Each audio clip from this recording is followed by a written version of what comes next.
Hay algo que los teólogos no suelen enseñar desde el púlpito, algo que está escrito en la Biblia, pero que casi nadie se atreve a leer en voz alta. No porque sea falso, sino porque, si es verdad, entonces el mundo en el que vivimos no es lo que creemos. El ejército del mal no es una masa amorfa de sombras sin nombre. No son simples espíritus malignos flotando en el vacío. Tienen rangos, tienen órdenes, tienen territorios asignados. Y hay uno entre ellos que Dios no destruyó. Lo encadenó. ¿Por qué? ¿Qué hace tan peligroso a este ser? Que el creador del universo decidió que era más seguro mantenerlo encadenado que simplemente eliminarlo. Eso es lo que vamos a descubrir hoy.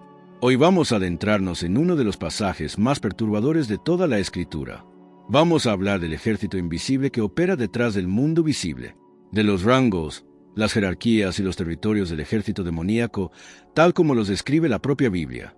Vamos a explorar Daniel capítulo 10, el Apocalipsis, y textos que la iglesia moderna rara vez menciona, porque lo que la Biblia dice sobre los ángeles caídos no es lo que nos enseñaron. Y al final de este video, quizás ya no puedas mirar el mundo de la misma manera. Estamos en el año 536 a.C. El profeta Daniel está junto al río Tigris. Ha estado ayunando durante 21 días. 21 días de oración, de angustia, de silencio. Y entonces algo ocurre. Un ser aparece ante él. La Biblia lo describe con una precisión que eriza la piel. Su cuerpo era como berilo, su rostro parecía un relámpago, sus ojos como antorchas de fuego, sus brazos y pies como el brillo del bronce bruñido, y el sonido de sus palabras como el estruendo de una multitud. Daniel 10, versículo 6. No es una visión simbólica, es un encuentro real, algo que Daniel ve, oye y siente en su cuerpo. Y este ser le dice algo extraordinario. Desde el primer día que pusiste tu corazón a entender y a humillarte delante de tu Dios, fueron oídas tus palabras, y a causa de tus palabras yo he venido. Daniel 10, versículo 12. Dios escuchó a Daniel desde el primer día. Desde el primer día. Entonces, ¿por qué tardó 21 días en llegar la respuesta?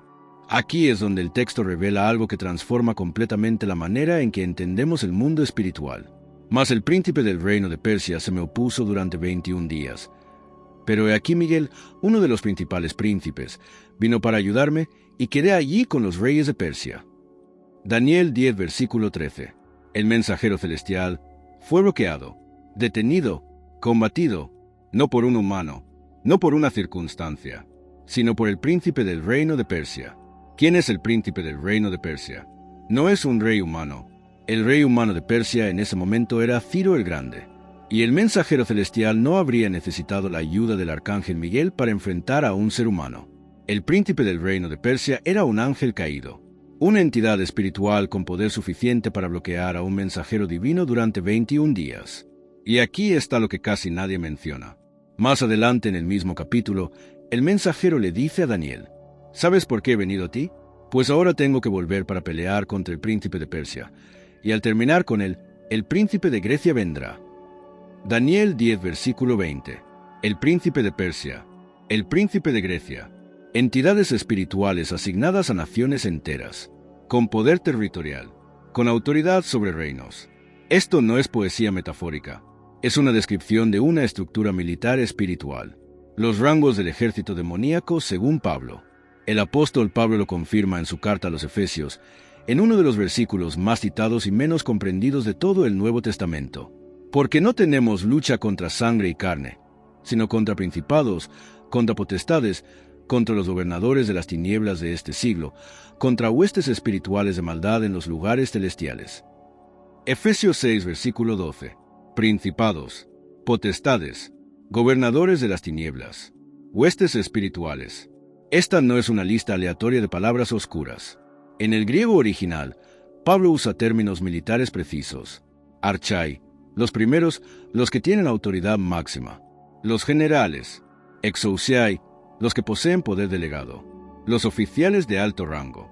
Cosmocratores, literalmente, los gobernadores del cosmos. Los que controlan regiones enteras del mundo visible. Pneumática, los espíritus, la tropa rasa del ejército espiritual. Es una jerarquía militar, organizada, con rangos, con territorios, con estrategia. Pero aquí es donde la historia se vuelve más inquietante. Los nombres que la Biblia se revela. En el Apocalipsis, el apóstol Juan describe a uno de estos seres con un nivel de detalle que no tiene precedente en ningún otro texto bíblico. Y el quinto ángel tocó la trompeta y vio una estrella que cayó del cielo a la tierra, y se le dio la llave del pozo del abismo. Apocalipsis 9, versículo 1. Una estrella que cayó del cielo. En el lenguaje bíblico, una estrella que cae es un ángel que desciende. Y este ángel tiene algo en sus manos. La llave del pozo del abismo.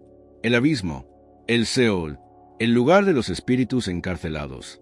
Y cuando este ángel abre el pozo, y del humo salieron langostas sobre la tierra, y se les dio poder como tienen poder los escorpiones de la tierra. Apocalipsis 9, versículo 3. Pero no son langostas literales. El texto las describe con precisión terrorífica. Rostros de hombres, cabellos de mujer, dientes de leones, corazas de hierro, alas con sonido de carros de guerra, colas como escorpiones con aguijones, y todas obedecen a un rey.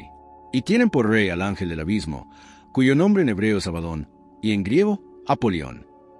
Apocalipsis 9, versículo 11. Abadón, Apolión, destructor, un ser con nombre, con ejército, con territorio, con misión, y está encadenado, esperando, ¿cuándo serán liberados? Aquí es donde el texto del Apocalipsis deja de ser teología abstracta y se convierte en algo que debería hacernos pensar dos veces antes de dormir. El texto no dice que estas criaturas están destruidas. No dice que son mitos. No dice que ya no existen. Dice que están detenidas, temporalmente. Apocalipsis 9, versículo 15 es brutal en su precisión. Y fueron desatados los 4 ángeles que estaban preparados para la hora, el día, el mes y el año, a fin de matar a la tercera parte de los hombres. Para la hora, el día, el mes, el año, esto no es aleatorio. Hay un reloj cósmico marcando una cuenta regresiva. Y en algún momento de la historia, ese reloj llegará a cero. El libro de Judas, uno de los textos más oscuros del Nuevo Testamento, añade una capa más. Y a los ángeles que no guardaron su dignidad, sino que abandonaron su propia morada, los ha guardado bajo oscuridad en prisiones eternas para el juicio del gran día. Judas 6. Prisiones eternas para el juicio del gran día. No son eternamente destruidos, son eternamente detenidos, hasta que llegue el gran día. Y Pedro lo confirma en 2 Pedro 2, 4. Porque si Dios no perdonó a los ángeles que pecaron, sino que arrojándolos al infierno los entregó a prisiones de oscuridad para ser reservados a juicio. Reservados, esa palabra lo cambia todo. No eliminados, no destruidos, no inexistentes. Reservados, como munición almacenada para una batalla que aún no ha comenzado. ¿Qué fue lo que hicieron para merecer ese encarcelamiento? El libro de Génesis insinúa algo que durante siglos ha generado controversia en la teología. Viendo los hijos de Dios que las hijas de los hombres eran hermosas, se casaron con las que ellos eligieron. Génesis 6, versículo 2. Los hijos de Dios, Bene Elohim, en hebreo antiguo, seres celestiales, ángeles, y el texto del libro de Enoc, citado directamente en el Nuevo Testamento por Judas y Pedro, lo describe sin ambigüedad. 200 seres celestiales descendieron al monte Hermón, tomaron forma física, y corrompieron a la humanidad de una manera tan radical que Dios decidió destruir el mundo con un diluvio. Pero a esos ángeles no los destruyó, los encadenó. ¿Por qué encadenar en lugar de destruir? ¿Qué saben que hace imposible su eliminación? ¿O qué papel deben jugar en los eventos finales que hace necesario mantenerlos vivos? Nadie tiene una respuesta definitiva. Y eso es lo más aterrador de todo. Durante siglos, los estudiosos de la Biblia han intentado mapear la jerarquía del ejército demoníaco. Han intentado correlacionar los principados de Pablo con los príncipes de Daniel. Han intentado descifrar cuántos son, dónde están, qué esperan. Y siempre llegan al mismo punto. El texto revela justo lo suficiente para que comprendamos la amenaza, pero no lo suficiente para que podamos predecir cuándo. Lo que sí sabemos es esto. Hay una guerra que comenzó antes de que existiera la humanidad. Hay seres con nombres, con rangos, con territorios asignados a naciones. Hay entidades que durante miles de años han influido en el curso de la historia desde detrás del velo. Y hay una fecha, una hora exacta, marcada en el reloj de Dios, para la que algunos están siendo reservados. El príncipe de Persia peleó contra un mensajero de Dios durante 21 días. El príncipe de Grecia esperaba su turno. Abadón descansa en el abismo, con la llave que otro sostiene, por ahora. ¿Qué pasa cuando esa llave sea usada? ¿Qué pasa cuando el reloj llegue a cero? ¿Qué pasa cuando los reservados sean liberados? El texto dice que a la tercera parte de los hombres. No a todos, a la tercera parte, como si incluso en ese momento de destrucción hubiera un límite, un orden, una estructura, como si incluso el mal más profundo operara dentro de reglas que no hizo. Tal vez por eso este pasaje ha inquietado a creyentes durante siglos, no porque sea oscuro, sino porque es preciso, demasiado preciso para ser solo metáfora, demasiado estructurado para ser solo poesía, demasiado específico para ser ignorado.